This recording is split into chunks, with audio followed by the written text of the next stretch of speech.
ఎక్కువైపోయింది. కానీ దేవుడు మన పట్ల చూపుతున్న ప్రేమ ఎంత గొప్పదో అర్థమైతే ఆయన మనం ప్రేమించకుండా ఉండలేము.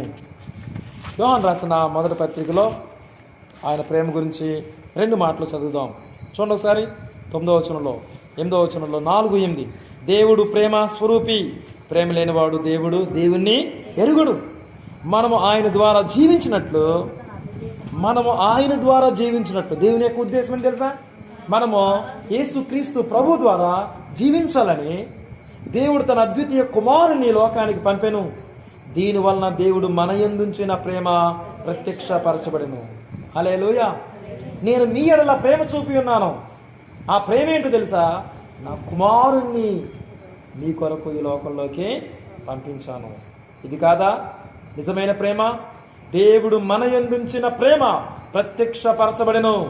మనం దేవుని ప్రేమించడమని కాదు, కానీ తానే మనల్ని ప్రేమించి మన పాపములకు ప్రాయశ్చిత్తమై ఉండుటకు తన కుమారుని పంపాడు. నెంబర్ 1, మనము జీవించినట్లు, ఆయన ద్వారా మనం జీవించినట్లు తన కుమారుని లోకానికి పంపాడు. మన పాపాలకి ప్రాయశ్చిత్తమై ఉండుటకు, మన పాపాలను కొట్టివేయడానికి, మన పాపాలకి శిక్ష విధించడానికి, అదవుతుందా, తన కుమారుని లోకానికి పంపాడు. ఇందులో ప్రేమ ఉంది. ఈ లోకంలో ప్రేమలన్నీ కూడా ప్రేమించలేదని చెప్పేసి యాసిడ్ పోసేవాళ్ళు, ప్రేమించలేదు కదా అని చెప్పేసి, అదవుతుందా, నువ్వు నన్ను ప్రేమిస్తావా లేకపోతే నిన్ను కత్తిపోట్లు పొడిచేయమంటావా అనే లోకంలో మనం బ్రతుకుతున్నాం. కానీ మనల్గా చెడిపోయినా పాడైపోయినా ఏంటండి, మనము దేనికి పనికిరాకుండా పోయినా మన స్థితిని గమనించి గుర్తించి మనల్నిగా ప్రేమించిన ప్రేమ. హల్లెలూయా. మన స్థానాన్ని కోరుకున్న ప్రేమ, మన కొరకు దిగి వచ్చిన ప్రేమ. ఎవరు ప్రేమ చూపగలరండి? భర్త అంటాడు, నువ్వు లేకపోతే మరొక దాన్ని చేసుకుంటానులే అంటాడు. భార్య అంటది, నువ్వు లేకపోతే నాకు పెన్షన్ వద్దులే, ఎలాగో బ్రతికేస్తానులే అని అంటది భార్య. ఈ లోకంలో ప్రేమలో కుమారులు ఎంతో అల్లారు ముద్దుగా వాళ్ళు మనం పెంచుతామా?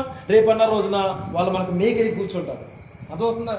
కాబట్టి ఈ లోకంలో ఆ కుమారుని ప్రేమ, తల్లి ప్రేమ, ఈ లోకంలో తండ్రి ప్రేమ, ఇవన్నీ కూడా ఏమైపోతాయి అంటే రాను రాను తగ్గిపోతూ ఉంటాయి. కానీ నిత్య ప్రేమ మన కొరకు ఎప్పటికీ ఎదురు చూసే ప్రేమ, నువ్వు ఎప్పుడు వస్తావా అని నిన్ను హత్తుకొని, నిన్ను క్షమించి, నిన్ను ఆదరించడానికి, నిన్ను ధైర్యపరచడానికి, నిత్య ఆ యొక్క జీవంలోకి నిన్ను చేర్చడానికి ఆ ప్రేమ ఎప్పటికీ ఎదురు చూస్తూనే ఉంది. ఇది నిత్య ప్రేమ.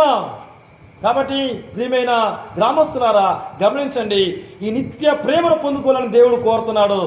ఈ నిత్య ప్రేమను ఈ రోజున నువ్వు రిజెక్ట్ చేస్తే, తిరస్కరిస్తే నిత్య కోపాగ్నికి నువ్వు గురైపోతావని దేవుని యొక్క వాక్యము సెలవిస్తుంది. చెప్పండి, ఈ రోజున బ్రతుకుండగానే ఆ నిత్య ప్రేమకు మనం రెస్పాండ్ అయ్యి ఆ ప్రేమను మన జీవితాల్లోకి ఆహ్వానిద్దామా?